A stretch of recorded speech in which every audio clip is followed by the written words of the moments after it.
Welcome to the latest edition of the Tiger Football Report. I'm your host, Spiro Morekas, along with the head coach of the Tigers, Rob Ambrose. The Tigers coming off a 29-21 victory against Morgan State. And first of all, Coach, crowd was great, weather was great, just a perfect night for football for the Battle of Baltimore. True. Honestly, I can't remember the last time I saw so many fans in the stands.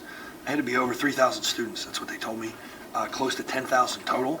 And truth be told, when we needed some noise, they provided it. And that was just like, there were a whole bunch of people that were in the stands were like, wow, we're making a difference in the game. And as the game went on, they got louder. Great sign for things to come. Game did not start well for you. Well, understatement. As Morgan took a 7-0 lead, and then you guys fumble on your first possession. The defense had to come up big in that situation, and they did. Great stop. Now, it's very rare that the first play from scrimmage looks like it's going to be a 75-yard touchdown and a drop ball. Recoverable. Diego gets his first snap of the year, and he's regretting it. Not being completely and utterly healthy. Didn't hold on to the ball. Great stop by the defense. And to be honest, that kind of set the, I don't want to say it let the tone for the day, but it let us know where we are push come to shove. And that when we need a play, we're going to make a play. And we did that a couple times. Turned around, made a great play with a pick, turned around, scored points off of it. So let's just say that we've had a serious conversation about the start of the game and how our effort in pregame isn't where it needs to be, and therefore we are not completely ready to play against another opponent. And I don't mind saying this. I've already told the kids you get one more week. And if the result is the same this week, then pregame for the first home game against the CAA opponent will look like practice with a whistle. But we'll be ready to play. Now, your team fell behind. You mentioned Darian Street had a great chance for a big play to start the game. He made up for it. 2 touchdown receptions.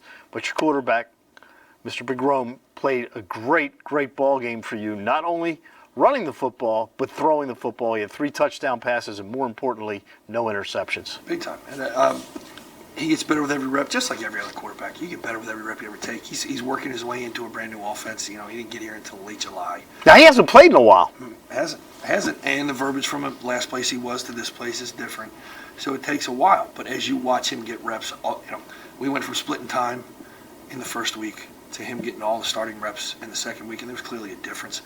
We game plan more quarterback runs just based on his skill set, which he asked for, and you can see why. Honestly, I know he's a good player. He's always been a good player. But the cool part about it is here is this guy that was here in July, and now he's interacting with these guys like he's been there for 3 years. And that's the hardest part. As a quarterback, you don't run plays, you run people. You lead people. And he was just trying to figure out the play before. As he gets a greater grasp on what we're doing, he gets a greater grasp on his team. And that's kind of fun to watch. I like watching the progression of it. Your defense, a couple of guys played really well. You put pressure on the quarterback this week, which you really didn't do so much in week 1 against Bucknell. You had some great defended plays in the secondary. I think all around the defense, especially in the second half of the ballgame, played extremely well. Even going into halftime, we're like, okay, so the biggest detractor from our success right now isn't the team on the other side of the field, it's ourselves. Somewhere between penalties on 3rd and 4th down or turning the ball over. And I told you last week, I said, what's going to happen? We don't turn the ball over, we'll win. Turn the ball over on a second play offense. I'm like, all right, that's a challenge. But we responded. And in halftime, it was a great conversation about who we are, who we want to be, and how we're going to show ourselves and finish this game. And defensively, it was they had 3 drives in the second half, and they stopped them all. We defended 19 Morgan State football plays in the second half. That makes any defense look good. The efficiency of the offense in the second half, you're over 50% on 3rd down again. We had 3 drives over 10 plays. We had the ball for over 21 minutes in the second half. It's awful hard to win a ball game when you are at the opposing team when you can't do that.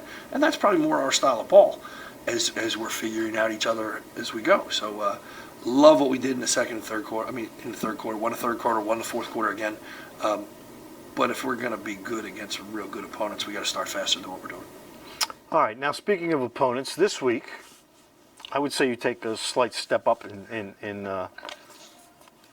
the opponent as you travel to Morgantown, West Virginia, second time that the Tigers will meet the Mountaineers of West Virginia.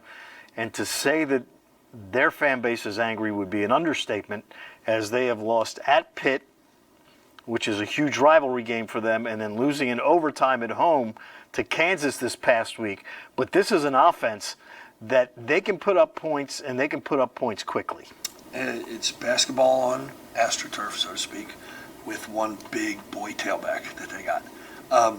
They're skilled. They're not that fancy. It's not a confusing offense. It's a fast offense. They're going to try to run 100 plays in a game. They're going to try to wear you down defensively.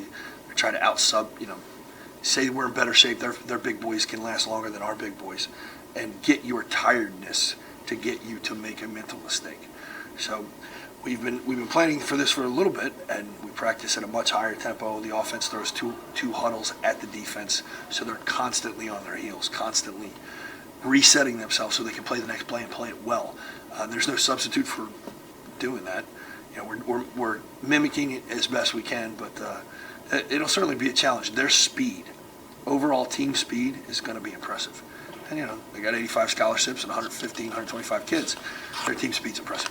Well, if you look, they've lost 2 games, but they've outgained their opponents 905 yards to 803. The difference is they've committed 4 turnovers. Their opponents have only committed 1 turnover. Maybe that's something you can exploit, and that is getting a turnover here and there. Oh, God. Let's just put it this way. You just said it yourself. All those stats don't mean a whole bunch of anything if you turn the ball over. Or if you don't turn the ball over. You can have 1,000,000 yards and go up and down the field all you want, but you don't score any points and turn the ball over, you're not going to win.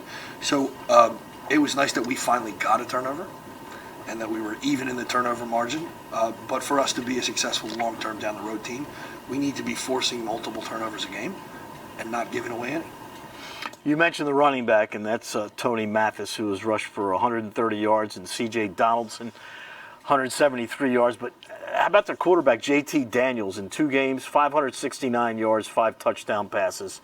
And the kid, Bryce Ford Wheaton, 20 catches in the first 2 games. And watching him in that first game against Pitt, my first thought was, Rob's not going to like seeing him. Why not?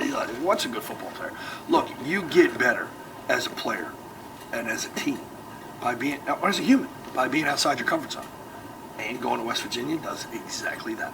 That wherever you stand, however you move, however you've grown, you're going to be forced to take it another step better. This is a great evaluating tool. It's a great growing tool. It's an opportunity for us to get better against really good competition. It's an opportunity to play in front of a very hostile, very large, very loud environment. West Virginia is about the only place in America I've ever had a real beer thrown at me, a full one, which doesn't make any sense, but hey, it's West Virginia. Love those guys. It's great they have fun. Our guys don't look at that anymore. It's like, this guy's that or that. There's just some dudes over there that want to play football against us, and we're going to keep getting better as a team. We're going to keep working to get better as a team every single day of the week, and that includes Saturdays. So he's going to provide a challenge, and we're going to step up. I'm sure you don't prepare any different. You prepare to the opponent week to week, but do your players? Do you sense the players know that? All right, we're not playing Bucknell this week. We're playing West Virginia. That maybe there is a slight difference, even though you try to temper it. A little bit, but you're talking about the land of the transfer portal, and how many 1A guys are on my team now? Right. It's apples and oranges. They don't care. It's just going to the grocery store. It's another football game for them. They just happen to like, West Virginia, yeah, I played them before, no big deal. And that carries on through the locker room. This guy's like, yeah, I beat West Virginia before. That carries in the locker room. And all of a sudden, the big bad 1A guys on the mountain, which they deserve their respect, they've earned it, but to the larger portion of our program, we're okay. It's just football. I'm not intimidated by that. We got to go play. They got to go play. Best man wins. And the Tigers will play Saturday afternoon, 1 o'clock. Gordy Combs and I will have the call for you on TowsonTigers.com. So for the head coach of the Tigers, Rob Ambrose, I'm Spiro Morekas. Thanks for tuning in to another edition of the Tiger Football Report.